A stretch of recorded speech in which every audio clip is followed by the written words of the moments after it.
2023 का साल दुनिया के लिए बहुत इम्पोर्टेंट साल साबित हो सकता है, क्योंकि 2022 ने जाते जाते एक तो नई जंगें दी हैं दुनिया को। यूक्रेन और रशिया की वॉर सबसे बड़ी जंग 2022 का साल हमें देकर गया है। लेकिन इसके साथ साथ 2022 का साल जाते जाते बहुत सारे ऐसे कन्फ्लिक्ट्स हमें देकर गया है जो कि 2023 में जंग की सूरत या क्लैशेस की सूरत अख्तियार कर सकते हैं।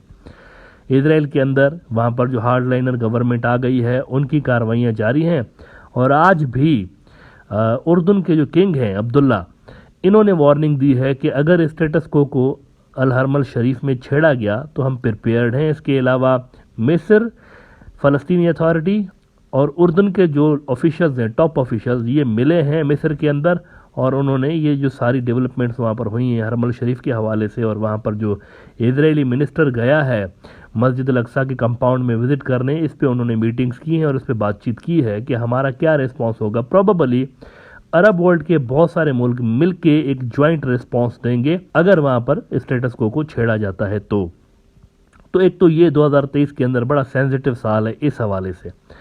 लेकिन अमेरिका और चाइना के कोल्ड वार के हवाले से ये सारी चीज़ें बड़े स्केल में असल में अमेरिका चाइना कोल्ड वार से वैसे जुड़ी हुई भी हैं। अमेरिका और चाइना का जो कोल्ड वार है ना, उसके अंदर ये साल बड़ा इंपॉर्टेंट है 2023 का। एक तरफ देखें कि नेटो को अमेरिका ग्लोबलाइज करने की कोशिश कर रहा है। नेटो वैसे बना था रशिया के लिए, लेकिन अब उसको चाइना के खिलाफ भी यूज़ करने की कोशिशें हो रही हैं। एक तो अमेरिका ने क्वाड के अलायंस और ऑक्स के नाम से एशियन नेटोज बनाने की कोशिश की थी, लेकिन वो बन नहीं पाई, वो कोशिशें कामयाब नहीं हुई। किसी भी मुल्क ने उनको खातिर ख्वाह लिफ्ट नहीं कराई चाइना के खिलाफ लड़ने के हवाले से। लेकिन फिर हमने देखा कि नेटो के अंदर ये जो फिलिपाइन है और फिर जापान है और साउथ कोरिया जो है, ये नॉन यूरोपियन कंट्रीज हैं, लेकिन इनको ऑब्जर्वर का स्टेटस दिया हुआ है इन्होंने, ऑब्जर्वर का। तो मुमकिन है कि नेटो के अंदर कुछ दीगर मुल्कों को इस साल शामिल किया जाए जो कि यूरोप के ना हो। क्या इससे चाइना परेशान होगा, चाइना को प्रॉब्लम होगा? The answer is no. America चाहेगा ज़रूर कि नेटो को फैलाया जाए, नेटो को ही फैलाया जाए, बजाय नया कोई नेटो बनाने के इसी नेटो की बाउंड्रीज बढ़ाई जाए। लेकिन यूरोप वाले जो ममालिक हैं वो भी शायद चाइना के खिलाफ उस तरह से ना जाए। इसके दो तीन वजूहात हैं। एक तो वजह यह है कि अमेरिका ने यूरोप के मुल्कों को भी सैंक्शंस खेल के तबाह कर दिया इकोनॉमिकली। हम जब 2021 में देख रहे थे, जर्मनी की शानदार इकोनॉमी थी, ब्रिटिश इकोनॉमी ठीक थी, बेहतर थी, इटली की इकोनॉमी बेहतर थी, फ्रांस की इकोनॉमी भी बेहतर थी। लेकिन इस वक्त क्या सूरत हाल है? इस वक्त रिसेशन में यूरोप जा रहा है, यूरोप रिसेशन में जा रहा है, ये फैक्ट है। देखें, उनकी इकोनॉमीज श्रिंक हो रही हैं, शैटर्ड हो रही हैं, और यूरोप बंद होने लगा है एक तरह से आहिस्ता आहिस्ता। वहाँ पर ये जो 2023 का साल है ये रिसेशन का साल है वहाँ पे।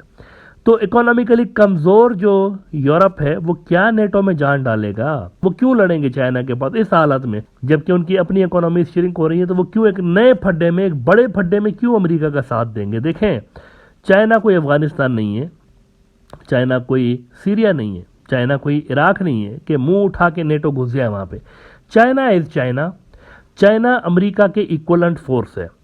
तो नेटो अमेरिका के इक्वलेंट फोर्स से क्यों लड़ेगा? वो 1000 बार सोचेंगे यूरोपियंस। और दूसरी बात देखें आप, इस वक्त जो जंग चल रही है वहाँ पर यूक्रेन के अंदर, इस जंग में आपको पता है ये जो यूक्रेन की आर्मी है, इनकी सारी की सारी ट्रेनिंग नेटो वाले ही तो कर रहे हैं, और वेपन्स सारे के सारे नेटो वाले ही तो दे रहे हैं। अमेरिका तो कर रहा है, लेकिन ये जो मीडियम है ना वो नेटो वाले हैं।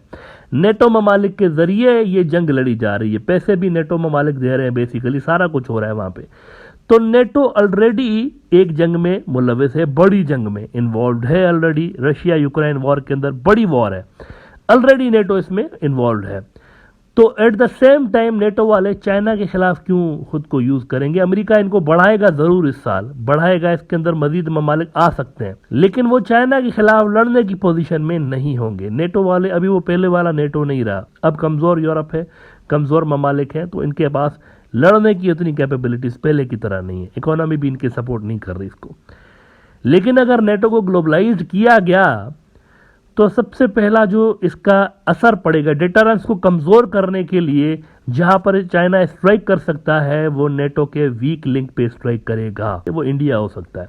अकेला इंडिया अगर यहाँ पर मिलता है तो ये फिलीपीन जैसे 8-10 मुल्क आ जाएं और साउथ कोरिया जैसे, तो अकेला इंडिया उनके लिए इनफ है, बिकॉज इंडिया की एक तो एरिया बहुत बड़ी है, दूसरा ये कि ये जो इंडियन ओशन है और बे ऑफ बंगाल है और ये जो स्ट्रेट ऑफ मलाक्का है, ये सारे जो वाटर रूट्स हैं ये बड़े इंपॉर्टेंट है। तो ये जो इंटीग्रेटेड डिटरेंस बनाने की कोशिश कर रहा है चाइना के खिलाफ अमेरिका, इस इंटीग्रेटेड डिटरेंस की वीकेस्ट जो लिंक है दैट इज इंडिया। तो 2023 के अंदर अगर थ्रेट लेवल बढ़ता है इस इंटीग्रेटेड डिटरेंस का चाइना के लिए, तो चाइना स्ट्राइक करेगा, हिट बैक करेगा और वो करेगा वीकेस्ट लिंक पे, दैट इज इंडिया। लिहाजा इंडिया चाइना के हवाले से भी ये साल बड़ा इंपॉर्टेंट है। इसकी वजह देखें ये भी है कि अमेरिका इंडिया की हेल्प नहीं करेगा जब भी उनकी जंग होगी चाइना के खिलाफ। अगर आप इस जंग को इंडिया वर्सेस चाइना के सूरत में देखेंगे ना सिर्फ, तो अमेरिकन हेल्प नहीं करेंगे। अमेरिकन उनको तभी हेल्प कर सकते हैं जब इंटीग्रेटेड डिटरेंस का हिस्सा बनता है। यूएस, नेटो और एलाइज ये मिलके जो इंटीग्रेटेड डिटरेंस क्रिएट करने की कोशिश कर रहे हैं चाइना के खिलाफ, अगर इसका हिस्सा इंडिया बनता है तो फिर इंडिया की हेल्प हो सकती है। अमेरिकन, नेटो वाले ये सारे उनकी हेल्प कर सकते हैं और मोदी साहब ये कर रहे हैं। मोदी साहब की पॉलिसीज जो हैं वो क्वाड के अंदर भी शामिल हो गए हैं, वो इंडो पैसिफिक में भी हैं और इसके अलावा दीगर एंटी चाइना फोरम्स पर भी वो आपको नजर आते हैं। तो अगर ये मिलिटरली इनके साथ जुड़े रहते हैं, ना सिर्फ यहाँ अपने बॉर्डर्स पर बल्कि दीगर जो फ्रंट्स हैं वहां पर भी, तो चाइना ये जो वीक लिंक है इंडिया, इसको स्ट्राइक करेगा। इसको स्ट्राइक इसलिए करेगा क्योंकि इंडिया के पास देखें ये जो वर्चुअल डोमेन्स जिनकी मैं बात करता रहता हूँ, साइबर, इलेक्ट्रॉनिक्स और स्पेस वॉरफेयर और ये जितने भी इन डोमेन्स में इंडिया की कैपेबिलिटीज नहीं है ज़्यादा, तो चाइना यहाँ पर हिट कर सकता है। और फिजिकल जो डोमेन्स हैं उनमें भी इंडिया के लिए प्रॉब्लम्स चाइना क्रिएट कर सकता है इस साल 2023 में, अगर यही इंडिया की पॉलिसीज जारी रहती हैं और अगर यही अमेरिका की पॉलिसीज जारी रहती हैं तो चाइना विल स्ट्राइक बैक। कल चाइना के सरकारी अखबार ग्लोबल टाइम्स में एक बड़ा इंटरेस्टिंग एक आर्टिकल लगा है लियो जुकोई साहब का। इसमें उन्होंने बड़े ज़बरदस्त तरीके से एक्सप्लेन किया है कि नेटो वाले चाइना के खिलाफ जाने के लिए क्यों अवॉइड करेंगे। वो कह रहे हैं कि European countries seek to avoid falling into NATO's China trap. और इसमें ये जो इलस्ट्रेशन उन्होंने जाहिर की हुई है, देखें आप ज़रा, ये जो कार्टून है बड़ा ज़बरदस्त तरीके से उन्होंने एक्सप्लेन किया है कि यूरोप एक तो खड़ा हुआ है और यूरोप का बाजू ज़बरदस्ती अमेरिका ने पकड़ा हुआ है और वो कह रहा है कि यू बिलोंग टू मी, यानी यूरोप को कह रहे हैं कि यू बिलोंग टू मी। और ये जो घोड़ा जा रहा है इनका, ये जा रहा है न्यू कोल्ड वार की तरफ। तो इसमें वो ज़बरदस्ती यूरोप को घसीटने की कोशिश कर रहे हैं, लेकिन यूरोप आना नहीं चाहता। तो इसमें देखें यूरोप के अंदर मजीद स्प्लिट भी पैदा हो सकती है। अमेरिका के जो बहुत सारे इत्तेहादी हैं करीबी यूरोप के अंदर, वो धपड़दूस भी हो सकते हैं, वो इससे हट भी सकते हैं, क्योंकि अमेरिका उस जंग के अंदर इनको धकेलने की कोशिश कर रहा है जो कि बेसिकली इनकी जंग है ही नहीं। इस वक्त भी देखें यूक्रेन की जंग में यूरोप इन्वॉल्व है पूरी तरह से। तो यूक्रेन वाले थिएटर के साथ साथ अगर वहाँ साउथ चाइना सी में या पैसिफिक रीजन के अंदर कोई गड़बड़ पैदा करते हैं नेटो वाले, तो ये किस तरह फिर इसको फेस करेंगे एक साथ। मतलब this is too big task, you know. China as I said कोई छोटा मुल्क नहीं है, चाइना के पास भी बहुत सारे कार्ड्स हैं, बहुत सारे ऑप्शंस हैं। तो ये 2023 का जो साल है यूएस चाइना कोल्ड वार के हवाले से बड़ा इंपॉर्टेंट है। ये माइंड में रखें कि अमेरिका जेन्युइनली कोशिश कर रहा है, सीरियसली कोशिश कर रहा है इस साल कोई ग्लोबल नेटो नाम की कोई चीज़ बनाने के लिए, कोई ग्लोबल लेवल पर बड़ा फौजी इत्तेहाद बनाने के लिए। और अगर मैं ये मान लूँ कि ये इत्तेहाद बनता है तो अमेरिका के जो करीब तरीन इत्तेहादी हैं वो तो यकीनी तौर पर इसमें शामिल होंगे। मिडल ईस्ट से इजराइल इस इत्तेहाद के अंदर शामिल हो सकता है। ये जो ग्लोबल नेटो है ना, इसके अंदर इजराइल शामिल हो सकता है। अरब मुल्क शायद शामिल ना हो, लेकिन इजराइल हो सकता है। और ग्लोबल नेटो जो है, क्या मिडल ईस्ट के अंदर कोई अपना बेस बनाएगा? मिडल ईस्ट के अंदर, इजराइल के अंदर वो क्या आएंगे, वहां पर अपने ट्रूप्स डिप्लॉय करेंगे? ये भी बड़ा इंटरेस्टिंग होगा देखना कि वो क्या करते हैं, क्योंकि इजराइल की सिक्योरिटी तो उन्होंने बहरहाल करनी है ना। और इजराइल की जो है वो जंग की तरह की सूरत हाल बन रही है इस वक्त।